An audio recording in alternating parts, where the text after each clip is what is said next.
රූප බන්ධන වශියක් එහෙම නැත්නම් කාල වශියක් ඒ වගේ මේ වශී කර්ම තුනක් විතර ප්‍රබලවම කරනවා ඔය සම්බන්ධතාවයන් ගිලිහිලා අනියම් සම්බන්ධතාව පවත්වාගෙන යන පුරුෂයින් තමන්ගේ ස්ත්‍රීන් සමග අන්‍යෝන්‍ය සමගිය සඳහා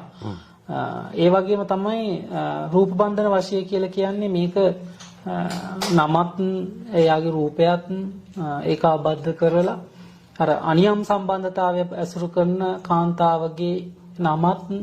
එයාගේ රූපයක් තිබුණොත් වඩාත් හොඳයි. ඒ වගේ ඒ අවශ්‍ය කරන දේවල් අරගෙන මේ දෙකටම නාම බන්ධනයට නාම බන්ධනයක් කරන බන්ධනයක් කියන්නේ වෙනත් බලවේගයක් කරා තමයි තටුවක් සිද්ධි කරලා තටුවේ මේ නාම බන්ධන වෙනුවෙන් පුරුෂයාට ස්ත්‍රිය පා වෙන තැනට ඒ කියන්නේ රූපෙට රූපයක්